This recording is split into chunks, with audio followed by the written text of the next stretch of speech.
Did you know that the age group that makes the most of today's world population is the least represented one?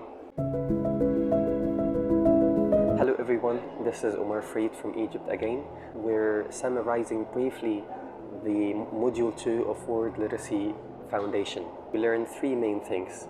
We learned about youth leadership, we learned about youth participation in the decision making, also qualities that makes a good leader, and finally some of the skills and competencies that are essential for effective cross-cultural collaboration.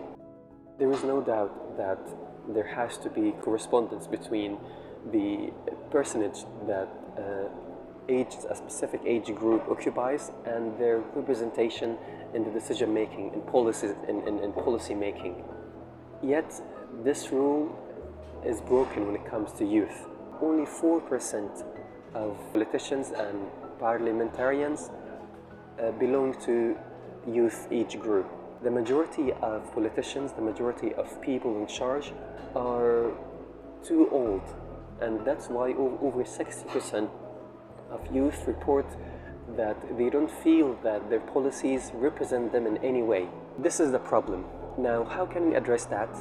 Well, we don't have to wait for people to increase their participation. We as youth have to take initiative. We have to be leaders ourselves. This brings us to the next part of this module, how to be leaders. Leadership means different things for different people. However, here are 5 main common characteristics that must be found in an effective leader. Self-awareness. There is no leadership without a clear goal. The more clear the vision, the more easier it is and the more effective the leadership is to be. Second one is accountability.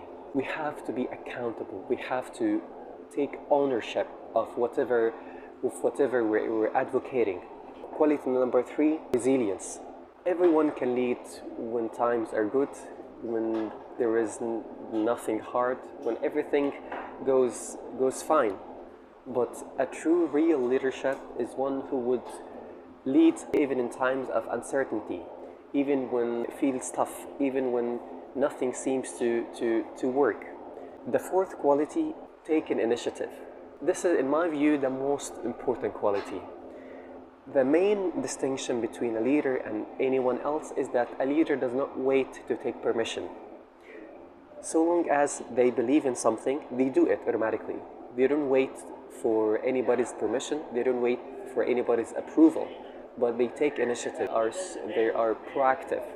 Final quality of a successful leader is that they have a good time management skills. A leader is not only responsible for themselves, rather they're responsible for a whole lot of things. Responsible for human resources, for productivity, for many other things that require him or her to be careful about time. So again, these are the 5 main qualities that makes a successful leader: self-awareness, taking initiative, accountability, resilience, time management. When it comes to cross-cultural communication, there are far more important qualities, not just for leaders, but for any type of human interaction. Here are 4 of them: curiosity over assumptions, directness with kindness, reliability, finally flexibility. To break these qualities down one by one, a single act can be seen differently and can be judged in different ways by different eyes. Some behavior might be bad in a particular culture, but might be seen as good in another. That's why it's crucially important not to just make assumptions about things. Rather, we have to ask, why is that? Perhaps the other person might have a reason that we're not aware of. They might know something that we don't know. That's the first and most important quality: curiosity over assumptions. The second one is reliability. For any cross-cultural communication to take place, there has to be a sort of trust, because you're dealing with someone from a different culture, someone from a different part of the world. You're not very aware of who they are. They don't hand you over their CV or what they did, so that you know more the person to whom you're talking. Rather, it's a very casual encounter. That's why it's important to be reliable. The third one, flexibility. The fact that we're dealing with different people requires us to kind of variate, or to have different styles of the same message. While it's important to stay authentic, to stay real and genuine, it's also important to be aware of who your audience is. This will help you modify or adapt your message, adapt your character, adapt your behaviors to suit the new context. Fourth and final quality, directness with kindness. And this is an essentially important quality. In the same culture, it might be understood that we sometimes go silent because the context, like everyone from the same culture, so they will understand what you meant to say. But when it comes to cross-cultural communication, such gaps must not exist because they can be interpreted in horrible ways. They can be seen in inaccurate ways. That's why it's important not to assume that the others already know what you're talking about, the others already know what you're doing, but rather to always try to explain yourself.